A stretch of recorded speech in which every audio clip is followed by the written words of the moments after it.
This father suddenly noticed something. The little girls on stage were all around his daughter's age. When they came out, they performed exaggerated moves. They wore stiff smiles on their faces. They looked like Barbie dolls programmed in advance. They mechanically tried to please the judges and the audience. Meanwhile, their parents were cheering wildly from below the stage. They seemed completely unaware of how unnatural this forced maturity was. The sight made the father's heart tighten. A strong sense of unease washed over him.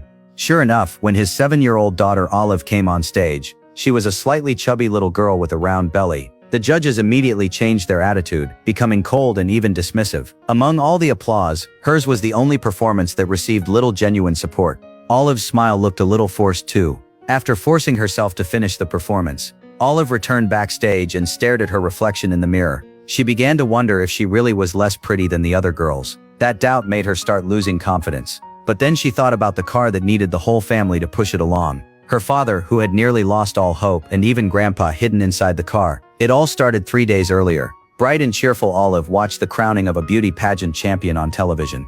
The dazzling spotlight instantly sparked her dream of becoming a star. She began copying the champion's exaggerated celebration moves. She was already lost in the fantasy of being adored by everyone. But this seemingly innocent daydream unexpectedly became possible when the preliminary winner was disqualified for taking diet pills. That unexpected turn allowed her to advance from a local contestant and earn a spot in the California state finals.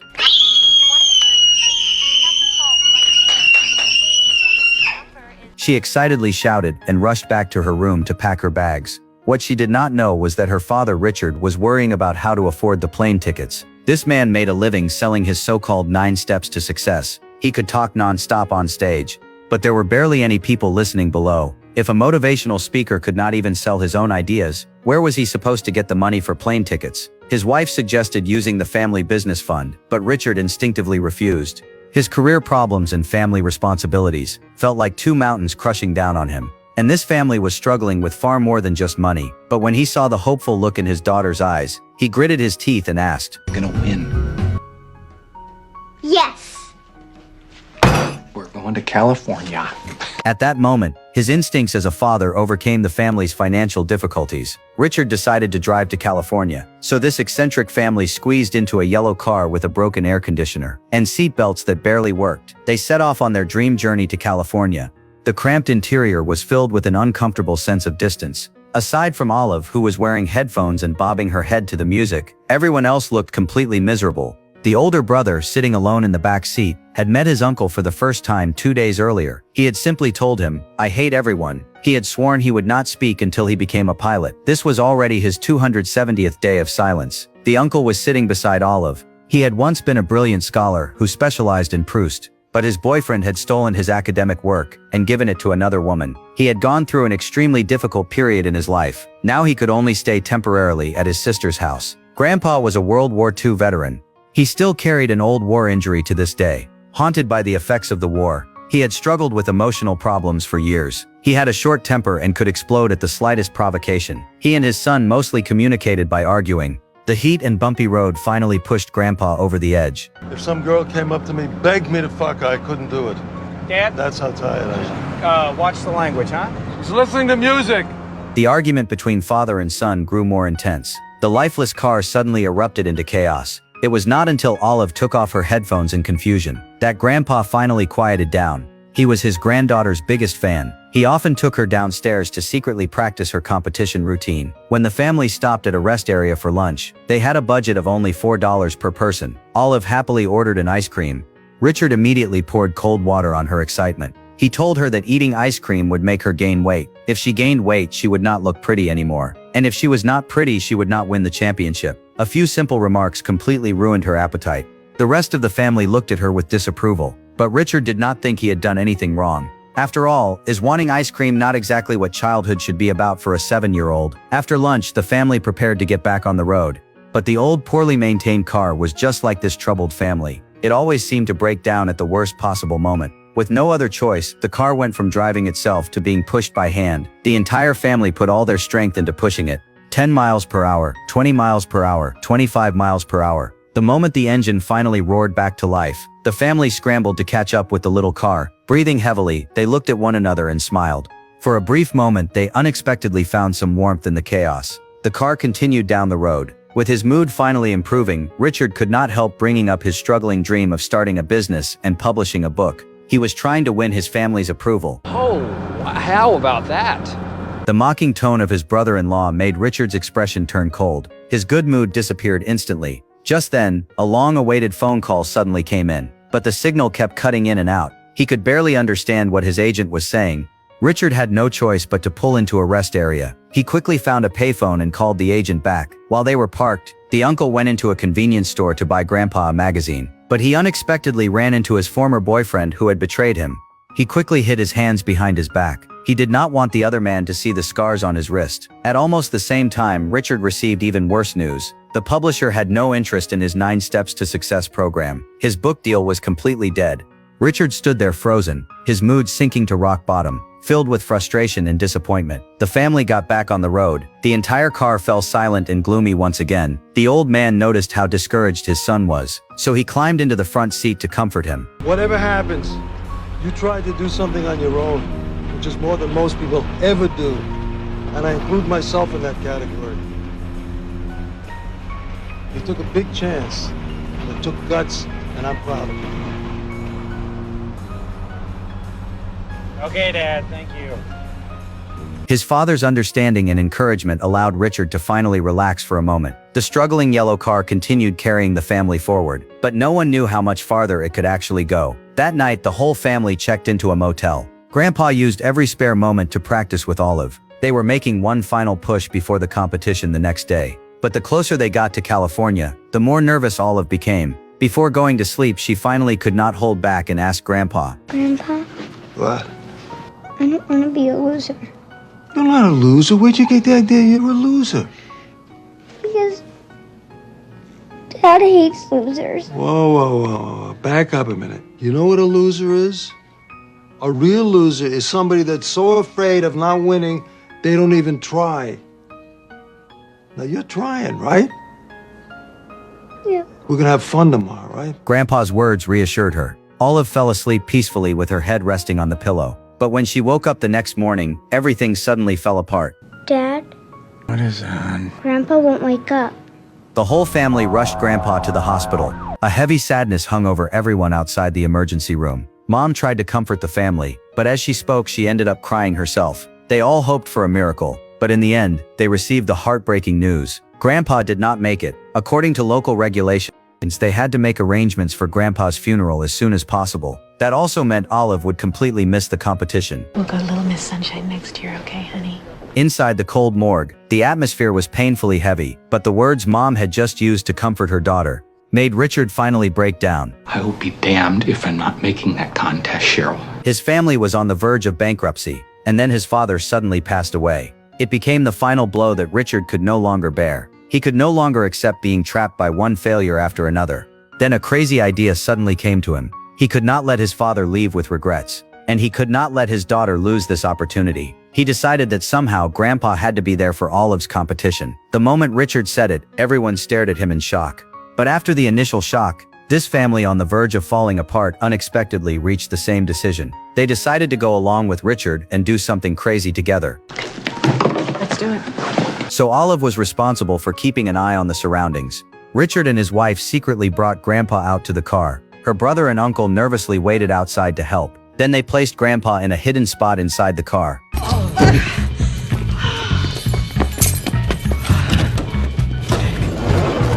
Swing around this way. Olive, get in. There you go. Okay, let's go. The yellow car once again hit the road. Carrying this battered family, it continued toward their destination. The yellow car gets back on the road once again. It carries this battered family onward. Inside the car, Olive asks her uncle, "Does Grandpa go to heaven after he dies?" Her uncle is left speechless by the question. He also wonders whether he will go to heaven when he dies. Olive confidently says, Yes. Promise? Yes. The yellow car keeps struggling forward. The heavy conversation about life and death has not yet faded. Yet another blow quietly arrives. Olive takes out the vision card she brought back from the hospital. She asks her brother to identify the letters on it. Unexpectedly, this makes her brother realize that he is colorblind, and being colorblind means he cannot become a pilot. His whole world instantly falls apart. He desperately tries not to cry out. He kicks the door repeatedly, trying to get out. Seeing that his son has completely lost control of his emotions, Richard can only pull the car over for a while.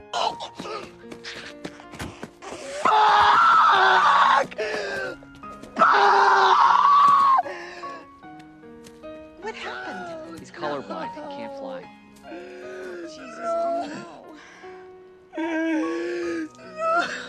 After the desperate outburst comes a silence as still as death. The whole family can only wait by the roadside. They hope he will slowly calm down. But even after waiting for a long time, he still cannot recover. His mother finally walks over to comfort him, but she does not know what to say. With the competition deadline fast approaching, she can only try to persuade him to get back in the car. After all, they are still family. But the moment she mentions the word family, her son breaks down all over again. You're not my family.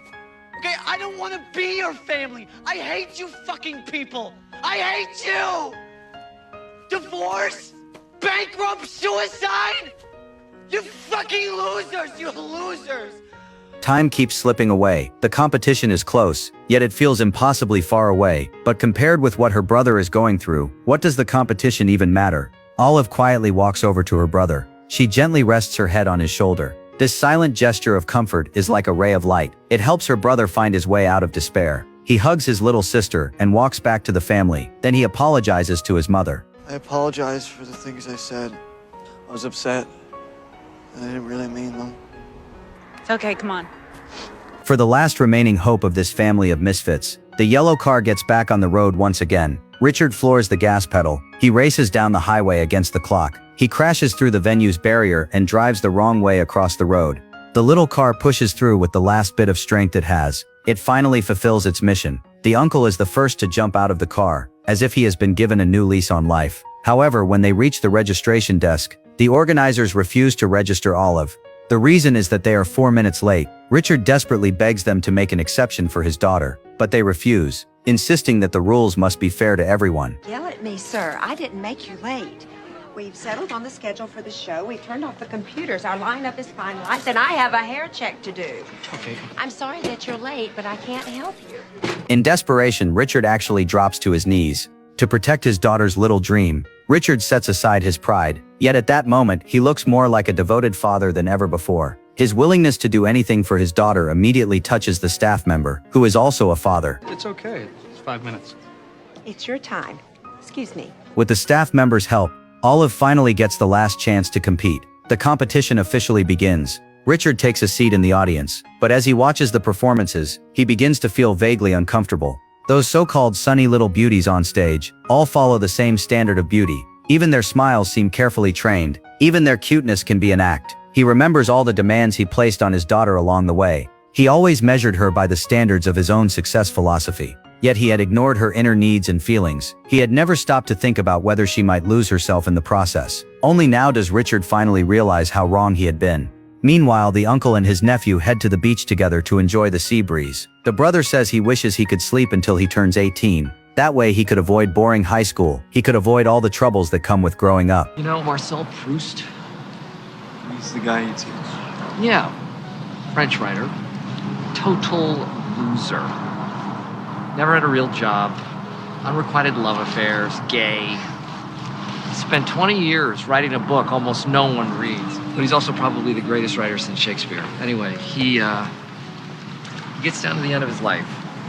And he looks back and decides that all those years he suffered, those were the best years of his life. Because they made him who he was. All the years he was happy, total waste. Didn't learn a thing. So, if you sleep until you're 18, think of the suffering. At that moment, the two of them look at each other and smile. The scars on the uncle's wrist are still there, but he seems to have learned how to live with them. There is still a lack of color in the brother's world, yet he has decided to carve out a path of his own. They make peace with the pain of their past. They also face the challenges they cannot avoid. Their courage to keep moving forward through hardship will one day turn their lives upside down. Meanwhile, the competition venue is already filled with tension. When the uncle and nephew return from the beach, they can barely stand the atmosphere the moment they walk inside. They cannot stand this strange place for even another second. The brother furrows his brow, thinking only about getting his sister out of there. But when he reaches the backstage area, he happens to see Richard trying to persuade Olive's mother as well. Without hesitation, he immediately takes his father's side. Look, I don't want these people judging Olive. Fuck them. Mom stops the emotional father and son. She understands that they want to protect Olive.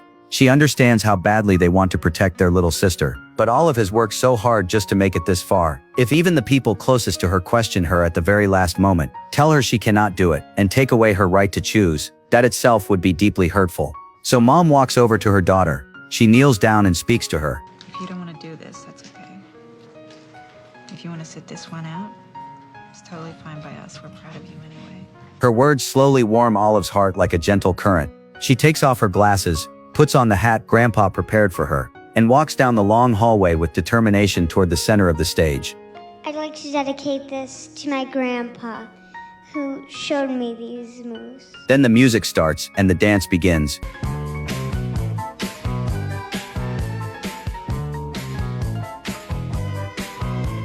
Under the spotlight, Olive playfully moves to the rhythm. Her lively and adorable dance finally brings long-awaited smiles to her tense family. But just when everyone thinks it is simply an innocent performance, she suddenly turns the whole venue upside down. She says that I'm her all-time favorite. It turns out Grandpa's secret move was something completely unexpected. Faced with the disapproving voices from the audience and people walking out, Olive's movements become hesitant, but her uncle does not care what anyone else thinks. He is the first to stand up and applaud, silently supporting his niece on stage.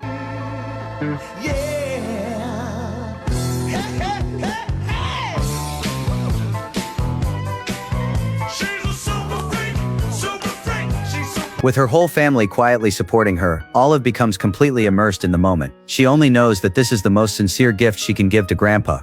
She has no idea that her heartfelt performance will draw boos from the entire audience. The angry judge starts shouting and orders the host to remove Olive from the stage immediately. Don't touch her. Your act's over, honey. Hey! Hey, let go of my daughter!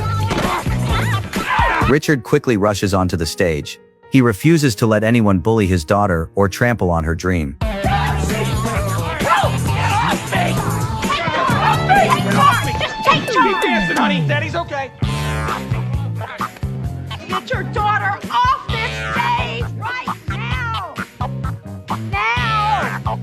Richard has no choice but to reluctantly agree. But when he sees his daughter still dancing without a care in the world, he does not know what to say. So he simply starts dancing along with the rhythm.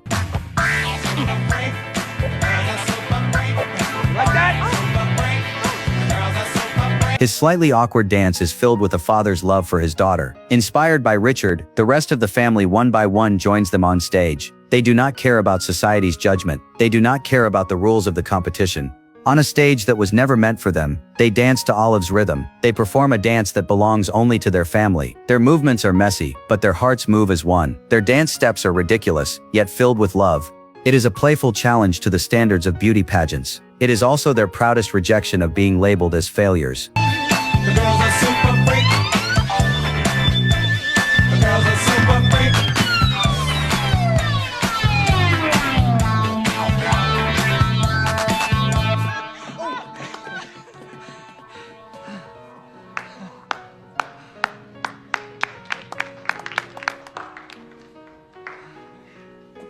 Yeah! All right!